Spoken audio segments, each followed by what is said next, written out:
Blue Shadow, or Shadow of the Ninja as it's known in the US, is a side-scrolling platformer released in 1991 for Nintendo Entertainment System by Taito and developed by Natsume.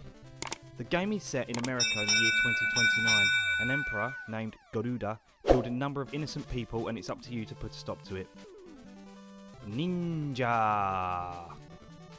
You can choose to play as one of two ninjas, Hayate or Kaede, either in single or two-player mode. Neither of the two ninjas really have anything to set them apart, they're the same offensive attacks, the only obvious difference is the sprites themselves. To start with, you'll be equipped with a katana sword, which can be swapped out with what looks to be some kind of chain hook type thing, technical term obviously.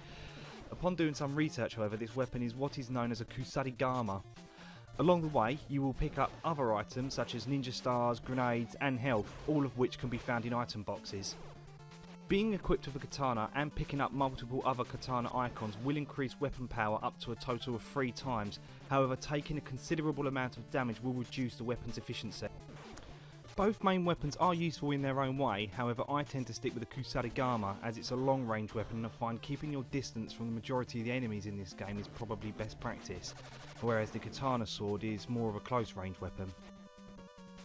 If at times you find yourself overrun by enemies, then there is a special attack you can use, but holding down the B button for roughly 6 seconds without taking any damage will summon lightning to kill all enemies on the screen at once.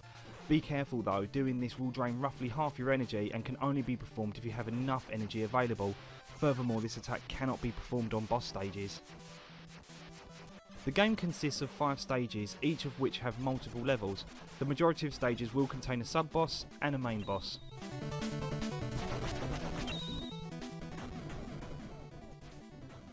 Falling off of a platform's edge doesn't instantly kill you, but instead drains a portion of your life, giving you another chance and respawning you at the nearest edge.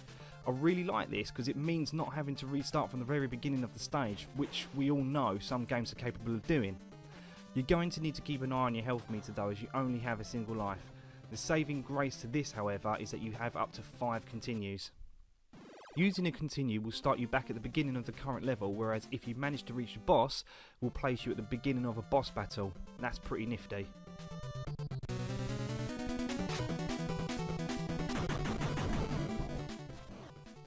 Unfortunately, I wasn't able to get past the stage 4 boss. This guy was tough, and I found that I couldn't quite judge his attack pattern of whereabouts he was going to land when he swooped down to attack. I took damage almost every time and thought I'd mastered it at one stage, but I didn't, and I died again and again and again. As I previously mentioned, the game can be played with a second player simultaneously. I didn't get to play too much of this, but found that it was very beneficial to play with a friend, or in my case, my fiance, who unfortunately isn't very good at platform games. However, if you find someone to play this game with who is good at side-scrolling platformers, then I highly recommend you do so, as it does add that little extra bit of fun. The game's soundtrack is excellent. Each level has very catchy music and boss fights help build the suspense. I always find that a good video game soundtrack is just as important as the game's graphics and gameplay.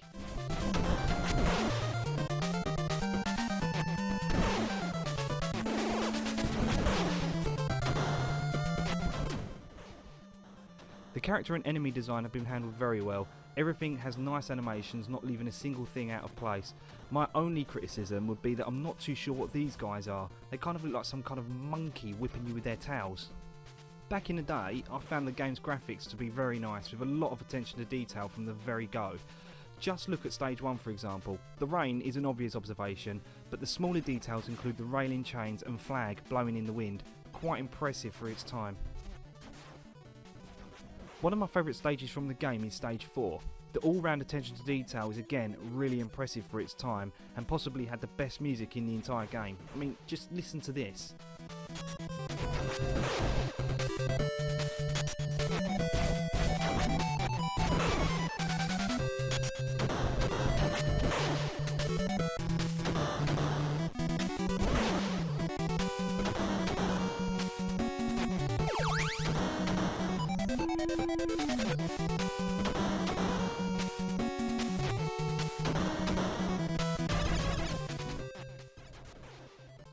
There are also no complaints with the level design for this game either. Each stage and its levels have a very consistent difficulty curve and boss battles provide a fair challenge. Although I did come across this one section in stage 4 level 1 I found to be a tad annoying. There is almost no room to make a convincing jump, and it took me a few tries to get it right, but it's not a huge deal and can be done without taking any damage by falling down the gap. Blue Shadow is a great game with great level design, catchy music that will get stuck in your head, and a difficulty curve that doesn't drain the fun away, but does provide an even challenge. It is definitely worthy of a purchase for retro gamers and can be picked up on eBay for roughly about £14 for the cart only, buy it now, or $20 for our American friends. The game can also be picked up on the Wii U store and the Nintendo 3DS as a download.